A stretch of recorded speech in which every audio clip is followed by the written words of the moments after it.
Bonjour à tous. Bonjour Monsieur le député. Merci de nous avoir mis à disposition cette salle hautement symbolique de l'Assemblée nationale. On ne se retrouve pas là par hasard. C'est la suite d'une démarche d'action individuelle, collective, depuis un certain nombre d'années. Ce que je vous propose, c'est d'exposer un petit peu le pourquoi du comment de se retrouver ensemble aujourd'hui, en 10-15 minutes, assez rapidement. Et puis après, vous aurez trois exposés. Un exposé du docteur Jean-Pierre Spinoza, qui est à ma gauche. Un exposé du docteur Joël Pellerin. Et un exposé de Madame Catherine Riva. Et après cet exposé, commencer par quelque chose qui est essentiel et qui réfère à un article du Code de la santé publique qui fait obligation aux membres des professions médicales qui s'expriment en public sur les produits de santé de faire une déclaration de leur lien d'intérêt avec les entreprises, établissements et organismes qui les produisent ou les exploitent ou les conseillent.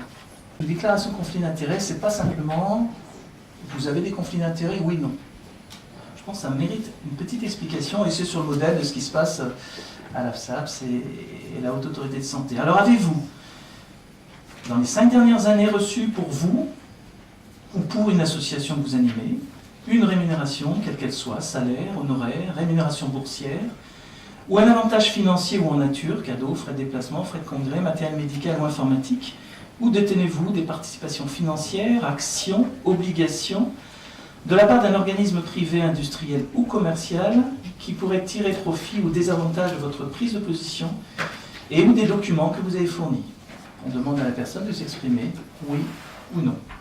Si vous avez répondu oui à cette question, nous vous invitons à déclarer les éléments qui vous amènent à répondre positivement. Cette déclaration sera annexée au document. Si vous avez répondu non à cette question, il sera mentionné absence de conflit d'intérêt déclaré par l'intervenant. C'est un petit peu ambigu, c'est absence de conflit d'intérêt déclaré, non pas absence de conflit d'intérêt. Absence de conflit d'intérêt déclaré par l'intervenant. Et si vous n'avez pas souhaité répondre, il sera mentionné pas de déclaration de conflit d'intérêt par l'intervenant. Je rappelle que les conflits d'intérêt, il n'y a rien d'illégal. Le problème, c'est de savoir à qui on a affaire, et c'est pour une meilleure transparence de l'information. Mais c'est important de savoir comment on en est venu là, aujourd'hui, 3 octobre 2011, et que ce combat que je mène, que nous menons, que certains dans la salle mènent, de façon individuelle au départ, et puis petit à petit on s'est retrouvés, date en fait depuis plusieurs années, chacun dans son coin. En ce qui nous concerne à La Réunion, ça a démarré en 2006, novembre 2006, extraordinaire. Nous avons la chance à La Réunion d'avoir la possibilité de vacciner nos jeunes filles bien avant la métropole, une semaine avant, et c'est vraiment présenté comme une chance. Évidemment, c'était en parallèle tout un tas de formations pour les prescripteurs. Les prescripteurs, c'est qui? C'est essentiellement les médecins généralistes et les gynécologues, mais essentiellement les médecins généralistes. Et qu'est-ce qu'on s'est aperçu? Que dans les vitrines de pharmacie, dans les salles de cinéma, dans les spots télévisés, on parlait de la vaccination anti-HPV. J'en profite pour dire d'ailleurs que, puisque j'ai parlé des conflits d'intérêts, je n'ai absolument aucun conflit d'intérêts. Pourquoi on en est arrivé là aujourd'hui? Pourquoi cette promotion d'une vaccination où on pourrait penser, et c'est repris dans le livre La piqûre de trop de Jean-Pierre Spinoza et Catherine Riva, un marché à partir de rien. Cette information qu'on essaie de prôner avait été portée au départ par l'Union régionale des médecins libéraux de La Réunion, de façon très minoritaire, même si l'opposition fut très forte. Et puis on a donc budgétisé une publicité qui est parue tout simplement dans un petit journal national qui s'appelle Le Monde, et que les gens prenant le métro voyaient un petit peu cet argumentaire qui sera repris et détaillé par les trois intervenants tout à l'heure, qui disaient en gros que malgré la forte médiatisation concernant la vaccination contre le cancer du col de l'utérus, savez-vous que son efficacité au-delà de 5 ans n'a pas été démontrée, qu'elle ne protège pas contre tous les types de virus, que sa tolérance à long terme est inconnue. C'était en 2008, ça, hein. C'est pas 2011. Hein. Voilà, et puis repris donc dans la page du Monde, en page numéro 3.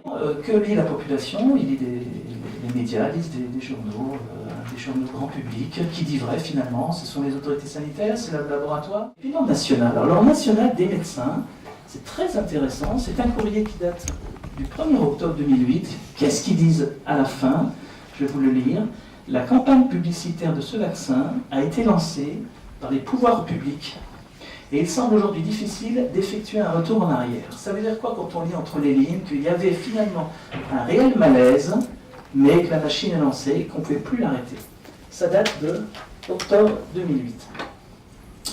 Voilà, et puis il y a eu cette lettre ouverte au professeur Rousseau de la Haute Autorité de Santé, essayant de demander de reconsidérer le problème. Cette lettre ouverte à M. Xavier Bertrand. Voilà, alors qu'est-ce qu'on a fait ce matin? Ce matin, on était à votre place, en petit comité, et on a fait une espèce de conférence de consensus, et où avaient été invités le président du comité technique de vaccination et le président du Haut Conseil de santé publique.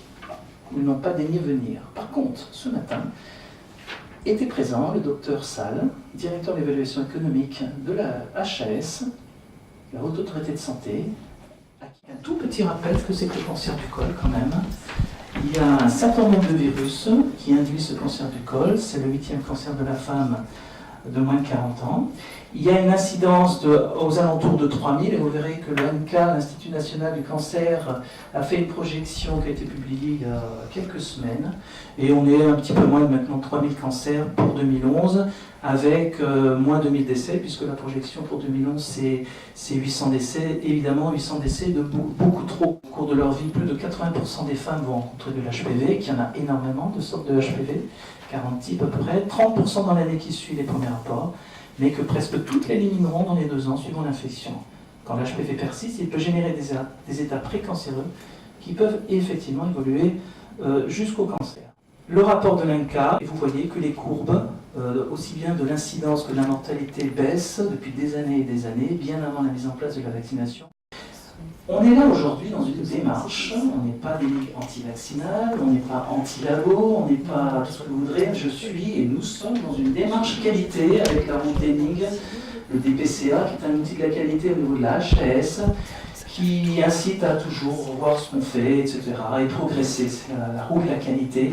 Et ça sera ma conclusion avant de donner la parole donc à Jean-Pierre Spinoza, qui va être super expert, peut-être un petit peu expert en qualité, comme d'autres correspondants de la HAS ici présents, en tout cas un grand expert du doute. À ma connaissance, c'est les laboratoires qui ont fait leur campagne, c'est pas les pouvoirs publics. Mais l'ordre des médecins semble dire par les pouvoirs publics. Ça m'intéresserait d'avoir la lettre, pour savoir de quel pouvoir public il parle. Si c'est peut-être les pouvoirs d'intérêt public des laboratoires. J'ai oublié de dire mes conflits d'intérêt. J'en ai beaucoup de liens d'intérêt personnels parce que j'ai beaucoup d'amis qui sont médecins, qui sont dirigeants ou qui sont visiteurs médicaux dans les laboratoires. Voilà, ça existe. Le second, c'est que je suis souvent invité en tant que député, suivant les problèmes de santé et de sécu, à des colloques, des déjeuners, des petits déjeuners. Voilà. Par contre, bien sûr, je n'ai jamais eu de rémunération personnelle. Monsieur le député, j'espère que vous aurez les réponses à certaines de vos questions dans ma présentation. Alors, cette première présentation, pour que tout le monde sache à qui vous avez affaire, même si vous allez tout de suite me reconnaître à cause d'un petit accent suisse. Je suis spécialiste en gynécologie et obstétrique. En Suisse, il existe une spécialité qui s'appelle spécialiste en gynécologie opératoire, ce qui veut dire que, en pratique, ça veut dire que malheureusement, j'opère aussi des cancers du col. Et je suis chargé de cours à la faculté de médecine de Lausanne et avec Catherine Riva, je suis co-auteur du livre de la piqûre de trou. Je n'ai personnellement aucun conflit d'intérêt, ni direct ni indirect, à déclarer, en respectant en fait tous les points énumérés le docteur de Chazot. Avant qu'on me pose la question, je vous le dis d'avance, je n'ai strictement aucun penchant anti-vaccinaliste. Et surtout, je crois que ce qui est important à savoir, c'est que je suis un ancien prescripteur de ce vaccin, jusqu'à ce que une amie maman d'une jeune fille à qui le vaccin avait été recommandé, me pose la question qui est celle qui va être l'objet de votre conférence, et vous verrez que j'ai dû moi-même me remettre très sérieusement en question parce que j'ai réalisé que je n'avais pas été assez loin dans l'étude du dossier lorsque, à l'époque, je prescrivais l'Argamanous ce vaccin. Les documents sur lesquels ma conférence est basée sont tous des documents qui sont des documents officiels et qui sont des documents qui sont à portée de main d'absolument tout le monde, pour autant qu'on se donne la peine. Ce n'est pas une opinion de ma part que je vais vous donner, c'est simplement une revue et un résumé de la littérature, et donc il n'y aura pas besoin de me dire que c'est ce que je pense, ce n'est pas ce que je pense, c'est ce qui a été publié. Alors je vous propose un plan de conférence relativement simple, mais qui est absolument fondamental pour éviter toute dérive par la suite dans des questions qui sont des questions peut-être un peu sournoises, mais qui n'auraient pas de raison d'être. C'est-à-dire qu'il faut connaître au départ quelles étaient les prévisions du fabricant et donc les autorités qui ont donné le feu vert pour l'homologation du vaccin quant à l'efficacité attendue. Il va falloir, sur le plan statistique, qu'on décide ensemble quel est le groupe de sujets qui est pertinent, parce que sinon on peut faire dire à n'importe quel groupe de sujets n'importe quoi sur n'importe quel chiffre, donc quel est le groupe de sujets pertinent pour juger de l'efficacité. Une chose extrêmement importante et qui est pour moi fondamentale, c'est qu'il va falloir qu'on se mette d'accord sur le fait de savoir s'il faut analyser que les lésions qui sont dues au HPV 16 et 18, qui sont ceux contenus dans le vaccin, ou s'il faut analyser, point 4, les lésions dues à tous les virus. Pourquoi je dis qu'on ne parlera pas des souches 6 et 11 ? Parce qu'on est dans un débat de prévention des cancers du col de l'utérus et des précancéroses qui vont avec. Et les souches 16 et 18 sont celles qui sont impliquées dans ce développement cancéreux, alors que les souches 6 et 11, dites HPV, ou plutôt qui font partie du tiroir HPV à bas risque, sont des souches qui sont mises en relation avec des lésions bénignes, qui sont les condylomes, les crêtes de coque, etc., et qui n'ont pas grand-chose à faire avec les lésions cancéreuses. L'efficacité attendue de ce vaccin sur une population générale, ce n'est pas moi qui vous la donne, ce n'est pas vous qui l'avez inventé, c'est le fabricant, et ça partait d'une excellente idée. C'est-à-dire qu'en fait, on partait du postulat juste que l'HPV donne rarement des lésions précancéreuses, qui à leur tour peuvent parfois régresser, mais peuvent donner aussi des cancers du col, et qu'en conséquence, l'hypothèse de travail qui est à l'origine de ce vaccin est que comme il y a 70% des lésions précancéreuses qui sont dues aux souches 16 et 18, que si on élimine ces souches 16 et 18, vous les voyez ici à gauche, eh bien on devrait avoir, au bout du compte, une diminution de 70% du nombre total de lésions. C'est une simple règle de 3 mathématiques, et ceci évidemment pour autant qu'on ait une efficacité du vaccin sur l'intégralité de ces lésions dues aux 16 et aux 18. Éliminer tous les HPV 16 et 18, ce qui a priori est une excellentissime idée, il ne peut plus y avoir de lésions associées à ces virus, et en conséquence, on doit pouvoir obtenir une diminution du nombre total de lésions de 70%, c'est-à-dire équivalent au nombre de lésions qui sont associées à ce vaccin. Que c'est bien la réduction totale du nombre de lésions précancéreuses ou de cancer du col, on va les mettre ensemble, qui compte et qui doit être, au fond, le seul critère de jugement. Le critère de jugement ne s'attachant que à la diminution du nombre de lésions 16-18, je vais vous l'expliquer après, n'ayant un intérêt secondaire, pour ne pas avoir tertiaire, pour ne pas d'intérêt du tout. Alors, que s'est-il passé au niveau de vos autorités, mais au niveau des autorités américaines, au niveau des autorités suisses, au niveau des autorités italiennes, au niveau des autorités européennes, c'est exactement la même chose, c'est qu'on s'est préoccupé de tout focaliser sur la diminution des lésions dues au virus contenu dans le vaccin, et vous voyez que dans tous les textes de la HAS, on ne parle que de lésions 616-18, 616-18, 616-18, 16-18, je continue, 16-18, 616-18, 616-18, etc., etc.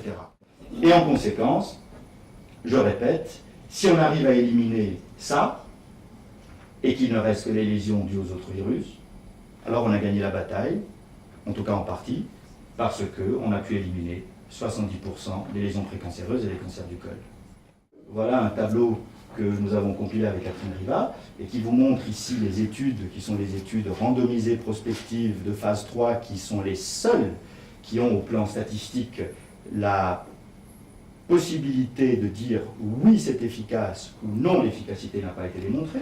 Il n'y en a pas d'autres d'études, donc ça ne sert à rien de me demander pourquoi je n'ai pas pris en considération l'étude qui. Elles sont toutes là les études. Il y a un premier message fondamental à retenir, c'est que nous partions tous, y compris le fabricant, y compris les autorités de santé, y compris les médecins, sur une diminution attendue dans le groupe vacciné, qui variait en fonction évidemment de ce qu'on appelle la prévalence des HPV 16 et 18, c'est-à-dire de combien ces HPV 16 et 18 représentaient en termes de pourcentage de lésions, qui variait entre, on va dire, 55 et 70%.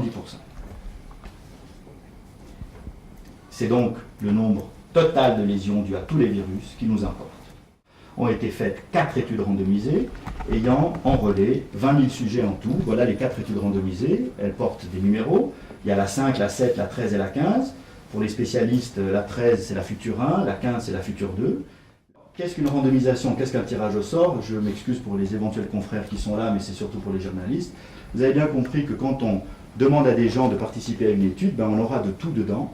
Et puis après, on est obligé de refabriquer les groupes de telle sorte à obtenir des groupes qui sont homogènes, parce qu'on ne peut pas comparer un groupe de femmes qui a reçu 3 doses vaccinales à un groupe de femmes qui n'aurait reçu qu'une injection. On ne peut pas comparer des femmes qui étaient porteuses au début des souches virales avec celles qui n'étaient pas porteuses, et donc on essaie de comparer ce qui est comparable.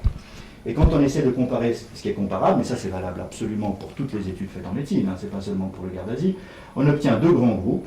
Un groupe que j'appelle population idéale, qui est ce qu'on appelle le groupe PER-protocole, c'est-à-dire des femmes qui, au début, qui ne sont porteuses d'aucun des 4 virus vaccinaux, surtout qui ont parfaitement suivi le protocole, donc qui ont reçu toutes les doses de vaccin, et très très important, qui ont pu être suivies de façon tout à fait correcte, parce que si on ne peut pas les suivre, bien entendu, on ne peut pas tirer de conclusion sur l'efficacité du vaccin. Et puis de l'autre côté, vous avez tous les autres groupes qui ont aussi un intérêt, parce que ça permet de voir un tout petit peu dans la... Ça permet à votre gauche de voir dans l'idéal ce que va donner le vaccin, alors qu'à droite, ça nous permet de voir ce qui va se passer dans la vraie vie sur le vaccin, c'est-à-dire en fait, quand on vaccine une population qui n'est pas très gentille parce qu'elle ne respecte pas exactement tous les protocoles.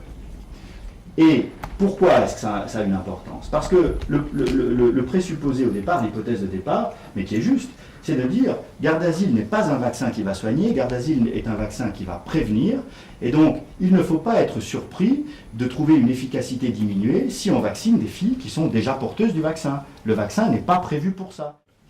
Il est évident que dans les populations en intention de traiter, c'est-à-dire les populations générales, il est normal que l'on trouve au bout du compte une efficacité qui va être moindre que dans un groupe idéal, qui est la population PER-protocole. Un tableau quand même qui doit vous montrer pourquoi cette population PER-protocole est importante. C'est le seul dans lequel les 3 doses vaccinales ont été données, les femmes n'étaient pas porteuses des virus au départ, et surtout elles ont pu être suivies correctement. Et donc c'est ce groupe-là qui va nous intéresser, tout le reste étant soumis au plan statistique à des biais, comme on les appelle, c'est-à-dire qu'en fait ce sont des groupes qui n'ont pas la fiabilité nécessaire pour en tirer une quelconque conclusion. Alors, deuxième message à retenir, on va rechercher les données de la littérature qui sont publiées dans la population, pour la population par protocole.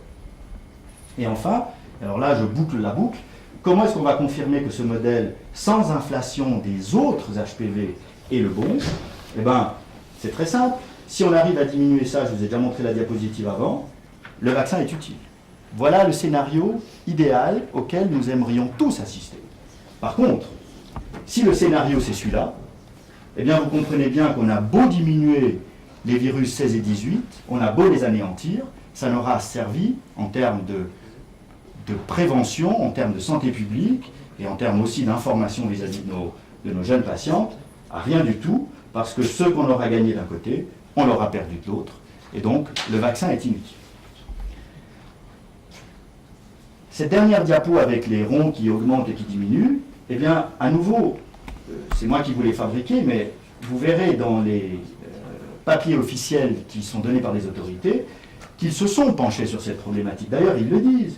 Ils disent il est important d'être sûr que le vaccin Gardasil ne va pas augmenter l'incidence des autres types d'HPV. Parce que si ça augmente les autres types d'HPV, vous avez bien fait, vous avez beau éliminer une cause de maladie, mais si elle est remplacée automatiquement par une autre, c'est comme si vous aviez strictement rien fait. Donc, troisième message à retenir, il nous faut absolument une analyse totale, et non pas une analyse seulement sur les 16 et 18, pour démontrer l'efficacité définitive et globale de ce vaccin. Ce qui m'intéresse, c'est de savoir si cette diminution ne s'est pas accompagnée d'une augmentation des autres lésions, qui est le critère fondamental. Et quand on recherche dans les études randomisées la réponse à ce petit carré ici, qu'on aimerait bien pouvoir remplir, eh bien on se rend compte qu'on ne trouve absolument rien du tout, alors que ce sont les seules données pertinentes. Ces chiffres n'ont tout simplement pas été publiés. Et alors on va les chercher au niveau des... chez les organismes sanitaires, notamment à la FDA, qui eux, les ont demandés. Et on trouve dans les documents officiels de la FDA, par exemple sous le tableau 23, perdu évidemment dans ces chiffres d'efficacité mirobolante de 100%, on trouve étude 015, vous la lisez avec moi, analyse de l'efficacité contre les lésions dysplasiques précancéreuses graves, 2 et 3, ou plus, c'est-à-dire les cancers invasifs, dus à toutes les souches de HPV, donc ça ressemble à ce qu'on cherche, et dans le groupe de sujets qui sont ceux qui correspondent au groupe per protocole. Qu'est-ce qui se passe probablement? Eh bien, il se passe que Gardasil empêche l'apparition des lésions dysplasiques au 16 et au 18, c'est vrai, mais le terrain étant probablement permissif, alors quand le terrain est permissif, la lésion va malheureusement quand même se développer à cause des autres virus oncogènes. Parce que le 16 et le 18, comme vous le savez, sont deux parmi les 15, 16, 17, on en trouve régulièrement, va se développer à cause des autres virus oncogènes qui, eux, n'ont pas été ciblés par le vaccin. Et vous voyez, en fait, ici, que quelle que soit l'étude que vous prenez, quelle que soit la population que vous prenez, quel que soit le endpoint que vous prenez, à 2 exceptions près, il n'y a pas d'efficacité démontrée du vaccin dans la diminution totale du nombre de lésions. Il n'y a pas d'efficacité démontrée de la part du vaccin dans le nombre total des lésions. Vous savez que l'innocuité d'un produit est établie aussi sur la base d'études randomisées qui sont censées comparer un produit que l'on veut mettre sur le marché, en l'occurrence le vaccin Gardasil, puisque c'est de lui qu'on parle, à une substance dite neutre que l'on appelle un placebo. La FDA dit que le placebo, vous la trouvez en bas sur le site internet, le placebo est une substance inactive qui ressemble à un agent actif pour éviter les problèmes justement dit de placebo, mais qui n'a pas de valeur médicale, donc une substance que l'on va appeler une substance neutre. Et puis dans l'étude Futura, on dit voilà, c'est une étude randomisée contrôlée contre placebo, alors 2000 patientes ont reçu un placebo, ici en bas on continue en disant voilà, c'est toujours le placebo, enfin bref, il y a du placebo absolument partout, vous le voyez ici, hein, donc, mais il y a juste un petit problème avec ce placebo. Il y a juste un petit problème. C'est que quand on regarde les études de façon correcte, on se rend compte par exemple que dans l'étude Futura, ce qu'on appelle un placebo n'est pas une substance neutre. C'est une substance qui contient l'aluminium. Ils le disent eux-mêmes. Ils appellent ça aluminium containing placebo. Alors voilà quel est le placebo. Et alors, on a beau chercher dans toutes les études d'innocuité faites sur le produit, une étude qui aurait comparé la substance active, donc le vaccin lui-même, contre une substance neutre. On a un vaccin qui contient ça, c'est-à-dire les protéines immunogènes, les virus 6, 11, 16 et 18, de l'aluminium, du chlorure de sodium, la LSTD, le polysorbate, le borate de sodium, et le placebo, qui contenait tout ça. Et donc, la seule chose que nous puissions vraiment dire, ce n'est pas que le vaccin n'est pas plus dangereux qu'un placebo, mais c'est que le vaccin n'est pas plus dangereux que la substance à laquelle on l'a comparé, c'est-à-dire que le vaccin n'est pas plus dangereux que son adjuvant. Il faut qu'on soit extrêmement attentif aux informations que nous donnons à la population, parce que nous assumons tous, médecins, journalistes qui relayaient l'information, spécialistes dans les hôpitaux, etc., une responsabilité, et vous savez qu'on est en période de judiciarisation très importante, une responsabilité assumée par les médecins en cas de prescription, et surtout une responsabilité, moi actuellement devant vous, je prends une responsabilité en tant qu'orateur, en vous racontant ça, et puis je crois qu'il faut être honnête, un jour ou l'autre, en fonction de ce que l'avenir va nous réserver, on pourrait être mis sur la sellette en nous demandant quelques explications. Je vous remercie. Merci beaucoup Pierre. En attendant que Joël se prépare, je vous demanderai donc de vous présenter, éventuellement si vous représentez une association ou un institut, et vous donner vos conflits d'intérêts si vous êtes dans le milieu médical. Je suis dans le milieu, enfin j'étais dans le milieu médical, je suis Damienne Leca-Castaigne, j'ai été longtemps chef de service à Gustave Roussy en tant que chirurgien-oncologue. Et j'ai traité, je suis contente de savoir que vous en avez traité, mais j'ai traité beaucoup de cancers du col.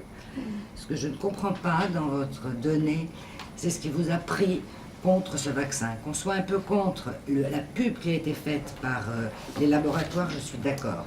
Mais quand vous nous démontrez, et c'est ce que tout le monde se demande, tous les gens, et je n'ai aucun conflit d'intérêt, je ne prescris pas, je suis à la retraite, et si tout à l'heure je vais à Femmes et Cancer, peut-être payé par le comité qui m'invite et que je ne sais pas où ils prennent leurs sous, je n'ai moi personnellement aucun conflit d'intérêt. Donc, ce que je ne comprends pas, c'est qu'on sait que 16 et 18, c'est la majorité en France, et c'est la majorité dans la plupart des pays. On verra plus tard en Amérique du Sud et ailleurs. Donc, on sait que c'est ça. Et les questions qu'on se pose, c'est est-ce que cette vaccination ne va pas faire l'émergence d'autres virus HPV? Eh bien, vous êtes très fort d'être arrivé à nous démontrer par 2 petits ronds et 3 études que j'irai bien chiader, de savoir que oui, vous êtes sûr que HPV, contre HPV 16 et 18, ça va faire ressurgir d'autres vaccinations. À l'heure actuelle, le monde médical, le monde des vaccins, le monde des infectiologues, le monde des virologues se demandent si ça va le faire et on n'en est pas du tout sûr. Alors on est tous conscients, nos médecins, mais accepter ça comme ça c'est difficile. Voilà ce que j'avais à vous dire. Je vous remercie pour votre remarque, madame. Mais je crois que vous avez mal interprété mes propos. Je ne suis pas en train de vous dire que les virologues, les infectiologues, je suis en train de vous dire simplement, et vous le savez aussi bien que moi, puisque vous m'avez dit que vous étiez chef de service à l'IGU, c'est que lorsqu'on homologue un produit, il y a un certain nombre de règles du jeu qu'il faut respecter. Ces règles du jeu, ce sont les règles des études statistiques. Peu importe ce que pensent les épidémiologues, peu importe ce que pensent les virologues, peu importe ce que pense le monde entier, madame, à partir du moment où les études ne démontrent pas l'efficacité, vous pouvez faire penser ce que vous voulez par qui vous voulez, l'efficacité n'aura pas été démontrée. Et lorsque l'efficacité n'aura pas été démontrée, on refait une étude, mais on ne se base pas là-dessus. Cela dit, quand vous venez me dire que c'est sur la base de ces 3 études ou 4 études, je vous défie de m'en trouver d'autres. Ce sont les seules études que nous ayons à disposition.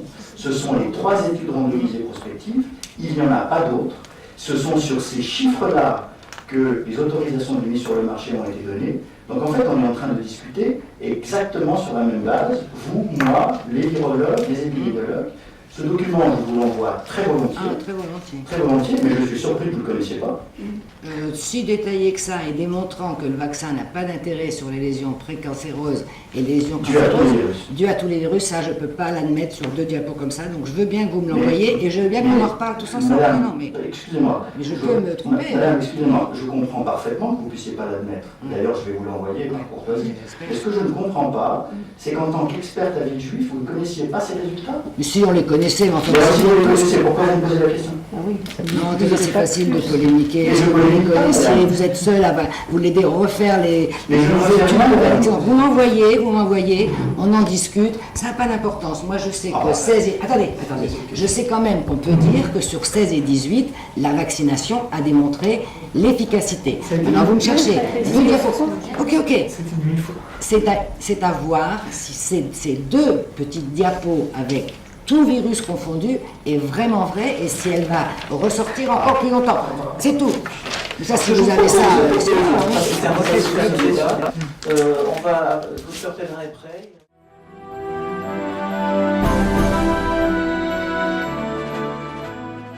Voilà, on va avancer un petit peu parce que je propose que le docteur Bach s'exprime et après ce sera le docteur Pellerin.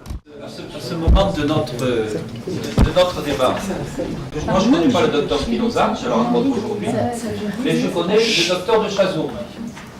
Et depuis que j'ai été membre d'une commission d'enquête sur la grippe, j'accorde un certain crédit au docteur de Chazourne, et je peux vous passer, si vous voulez, les mails qu'il échangea en juillet, au moment où se faisaient les commandes massives de vaccins, avec le comité technique de la vaccination et la DGS, en leur disant la grippe est passée à la Réunion, elle n'est pas plus et plutôt moins grave qu'une autre.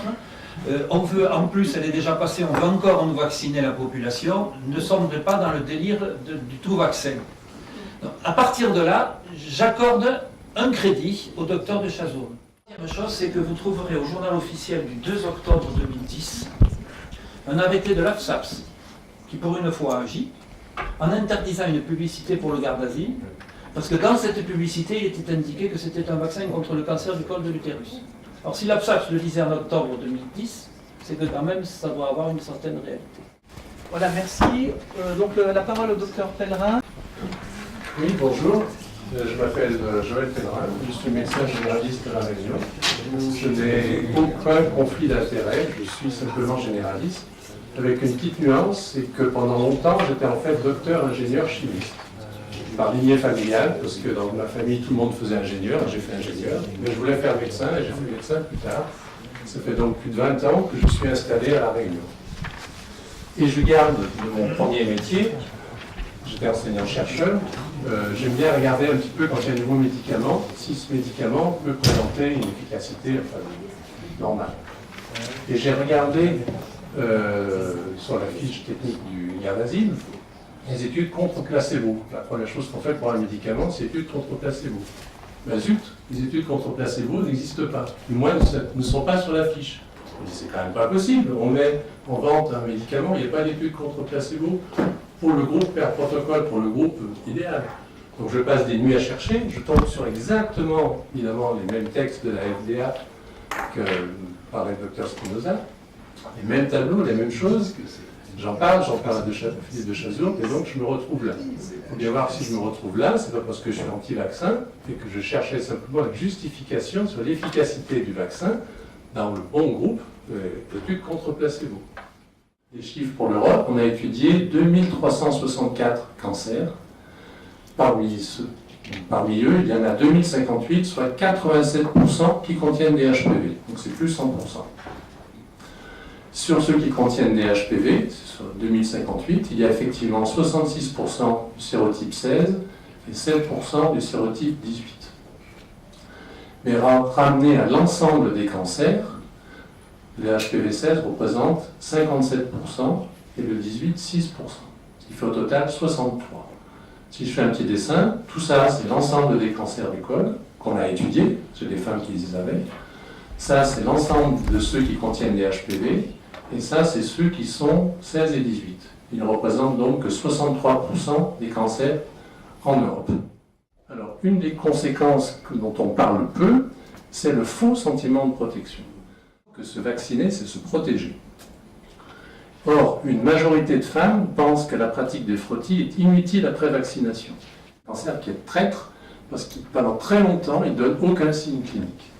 Et lorsque les signes, et quand les femmes consultent pour des signes, essentiellement des saignements persistants, ou des signes généraux, compression des urtères par exemple, le pronostic est très réservé parce que c'est trop tard. Alors que les lésions précancéreuses dépistées par frottis sont toutes curables. Alors, beaucoup de confrères, quand je discute, me disent « Ouais, bon, d'accord, c'est pas tant efficace, mais même si c'est un petit peu efficace, c'est quand même un vaccin contre le cancer, c'est toujours ça. » Je dis non.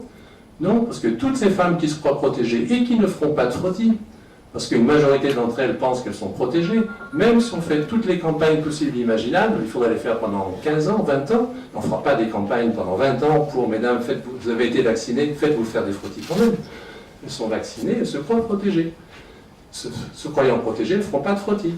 Et elles consulteront lorsqu'elles auront des signes cliniques, trop tard. Donc la mortalité risque bien d'augmenter, comme le signalait le CTV dès 2007. Il semble que plus la patiente est infectée, plus l'efficacité du vaccin est négative, c'est-à-dire qu'il n'est pas protecteur, mais au contraire, il y a finalement plus de lésions avec les virus, 6, 11, 16 et 18, dans le groupe vacciné. Donc cela, il faut bien voir que ce n'est pas dans le groupe per protocole, où par définition les femmes sont naïves par rapport au virus, c'est dans la pratique quotidienne, puisqu'on dit qu'on peut faire le vaccin en rattrapage dans l'année qui suit les rapports, et dans certains pays même, ils veulent vacciner jusqu'à 40 ou 45 ans. Pour celles qui sont un petit peu infectées, donc PCR+, mais séro-, l'efficacité chute, n'est plus que de 31%. Et celles qui sont franchement infectées, séropositif PCR+, l'efficacité est négative, moins 25%. C'est-à-dire que pour ces femmes-là, le fait de les vacciner, eh bien, on trouve plus de lésions dans le groupe Gardasil que dans le groupe placebo. On parle du cancer du col, mais là aussi, pour les verrues vénériennes, on a l'impression que c'est la même chose, c'est-à-dire que celles qui sont, par exemple, séropositives ou PCR positives, on a encore une efficacité négative. Ça, c'est sur le site de la FDA. Ça n'a jamais été publié. Jamais. Si on ne va pas creuser, ça existe dans aucun journal. Évidemment, ce n'est pas en faveur du vaccin. Et quand elles sauront dans 15 ans qu'on savait, mais qu'on n'a rien dit, qu'est-ce que nous, on leur dira? Il y en a qui me disaient, ouais, mais il y a eu l'étude australienne. Mais elle a été citée par le labo, puisqu'on l'a entendu à la radio. Ça y est, le Gardasil est efficace, on l'a montré en Australie. Largement médiatisé, et c'est la preuve d'une efficacité donc chez les filles de moins de 18 ans. On s'aperçoit que la vaccination d'1 million de femmes aurait permis d'éviter 21 lésions chez les moins de 18 ans, mais aurait provoqué plus de 800 lésions chez les autres, avec un bilan global donc de 790 lésions supplémentaires chez celles qui sont vaccinées par rapport aux autres. Ce qui fait que globalement, on a évité 21 lésions chez les moins de 18 ans, et on a créé tout ça. Au total, en vaccinant, en groupe vacciné, on a 790 lésions supplémentaires dans le groupe vacciné. C'est quand même paradoxal et personne n'en parle, bien sûr. Heureusement, c'est une mauvaise étude, parce que sinon, ça serait vraiment dramatique. Mais est-ce qu'il n'y a pas un petit peu de vrai quand même? Est-ce que, encore une fois, ça ne va pas dans le sens qu'il y a augmentation de la virulence? Merci beaucoup Joël. En attendant que Catherine Rivas se prépare.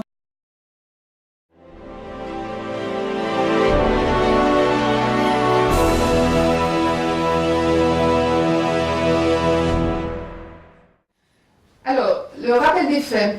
Donc, en 1997, Merck dépose en fait déjà une première demande pour son vaccin monovalent. C'est celui qui est dans le protocole 005 dont a brièvement parlé Jean-Pierre Spinoza. En 2000, il soumet pour le vaccin quadrivalent, c'est-à-dire le Gardasil tel qu'on connaît actuellement.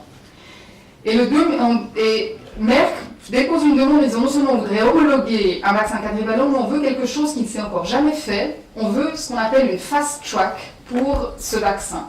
Une fast track, c'est en fait une procédure qui a été mise au point aux États-Unis. Le cas fondateur, c'était en fait les premiers médicaments qu'il y a eu contre le sida, en disant ok, on accepte des études de moins bon niveau de preuve avec moins de résultats, mais parce qu'on n'a rien d'autre en fait pour venir en aide aux malades du sida, donc on va leur mettre ça à disposition.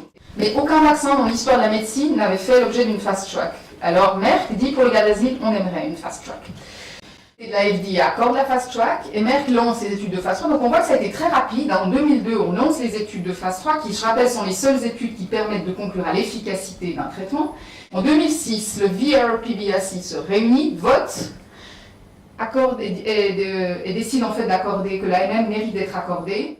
Donc ça a été à toute vitesse. Il faut vraiment dire les choses comme elles sont, ça a été très très rapide. Alors, pour le vaccin anti-HPV, la question qui se pose au moment où on veut designer une étude, c'est quel est le bon endpoint, c'est-à-dire le bon critère clinique, et quel est le bon primary outcome, c'est-à-dire qu'est-ce qu'il faut qu'on réussisse à démontrer dans l'étude, et quels sont les bons secondary outcomes, c'est-à-dire comment est-ce qu'on hiérarchise les priorités au niveau de ce qu'on veut montrer. Alors ce document, il est très intéressant, parce qu'il fixe d'emblée que de limiter le primary outcome à uniquement au HPV ciblé par le vaccin, c'est-à-dire est-il efficace contre des lésions ou des infections persistantes dues à ces deux HPV, fournirait une efficacité exagérée du vaccin. Car en fait, c'est la prévention, on aura une autre estimation si l'endpoint, c'est-à-dire le critère, reflète les maladies causées par l'ensemble des HPV. Donc cette question, comme vous l'a donné Jean-Pierre Spinoza en réponse, déjà en 2001, les autorités de régulation se la posent. Et il se précise aussi que la prévention de tous les cancers associés au HPV est le but ultime d'une vaccination contre le HPV. Mais là, la FDA fait une erreur rhétorique énorme, et qui est presque une espèce d'erreur originelle, c'est de là dont tout est parti, on se retrouve à la situation où on est aujourd'hui, et dit il sera également important, en analyse secondaire, de voir quelle est l'efficacité du vaccin contre l'ensemble des lésions dues à tous les HPV. Donc le vaccin sera homologué, vous ne pourrez plus faire d'essais randomisés prospectifs. Ça n'est plus possible une fois que le vaccin est homologué. Parce que dès lors que vous avez homologué un médicament que vous avez admis qui servait à quelque chose, donc vous ne pouvez pas dire, bon ben maintenant avec nous on va faire un essai, une fois 50-50, c'est soit vous recevrez quelque chose qui sert à quelque chose, soit vous recevrez quelque chose qui sert à rien. Vous ne pouvez plus le faire en fait éthiquement. La grande erreur, ça a été d'entrer en matière sur la fast track parce que le cancer du col n'est pas le sida, parce qu'il est déjà prévenu. Le primary outcome aurait dû être l'efficacité du vaccin sur l'ensemble des lésions. Et le secondary outcome, c'était typer les lésions dans la population per protocole pour s'assurer qu'elles ne sont pas dues au HPV 16 et 18 chez les vaccinés. L'inconnu, c'est pourquoi la FDA a accepté des atermoiements comme ça. Puis pourquoi elle leur a pas dit, écoutez, tant qu'on n'a pas ces trucs, la fast track, on la suspend. Merci beaucoup, Catherine. Ce qu'on a fait aujourd'hui, bon, ici c'est le Gardasil, mais ça pourrait être les antihypertenseurs, les hypocholestérolémiants, les anti-Alzheimer. Alors de plus en plus, on parle de ces produits-là. Le problème de fond, c'est évidemment la formation médicale continue et même maintenant la formation médicale initiale, puisque l'industrie pharmaceutique est rentrée de plein pied dans les universités, dans les facultés. C'est un autre débat. Lorsque on a commencé à parler du Gardasil, c'était avant tout sous l'angle de conflit d'intérêts pour l'affaire du fonctionnement du groupe de travail de la HAS sur la question de la prévention du cancer du col. C'est là que, à l'occasion d'ailleurs de votre venue pour l'audition à la mission, vous m'aviez parlé de ça et donné quelques documents que j'avais regardés et j'avais écrit au précédent directeur de la HAS qui était le professeur Debos. Voilà. Et puis quand j'ai su que ce matin, il y avait beaucoup d'intervenants qui n'étaient pas venus, j'ai écrit ce matin même au directeur général de la FSAPS, en écrivant aussi à M.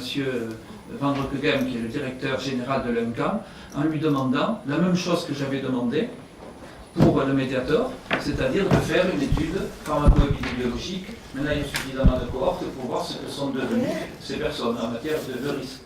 Mais j'ai été moi aussi frappé par le fait que j'ai plusieurs familles qui m'ont écrit en me décrivant le calvaire de leur fille. L'une qui me dit j'ai envoyé ma fille pour avoir un certificat pour pratiquer du sport. Le médecin nous a persuadé de la vacciner. 15 jours après, il y avait une maladie auto-immune, une première manifestation. Une avant et un après Mediator, ça ne pourrait pas se reproduire. C'est une histoire qui se déroule actuellement.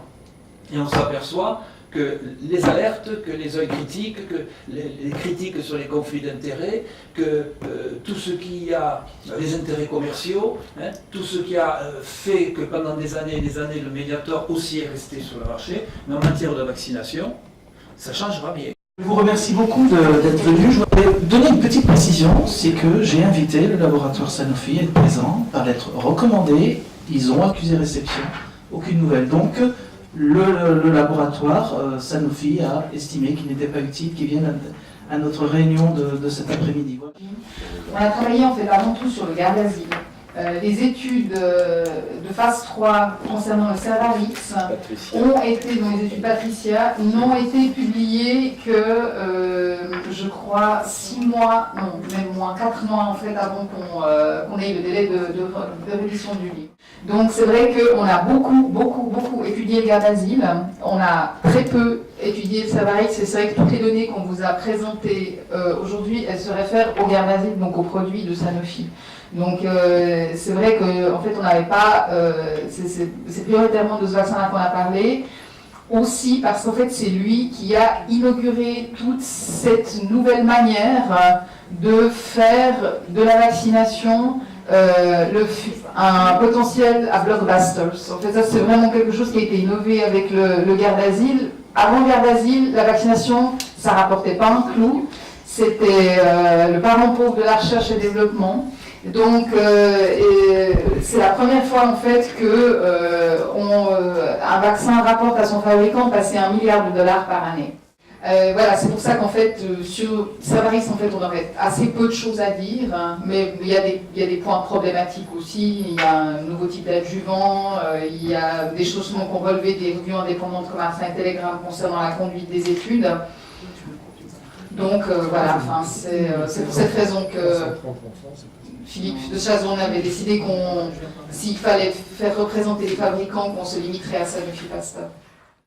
Je ne sais pas ce qui découlera de nos deux réunions. L'objectif, c'est en fait de vacciner la moitié de la Terre d'un vaccin qui n'est pas forcément très utile, au moins dans nos populations. La seconde partie de ma lettre, qui est une cohorte qui soit organisée.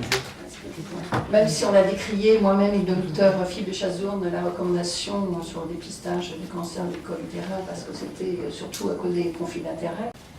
Je vous demande d'y être très attentif.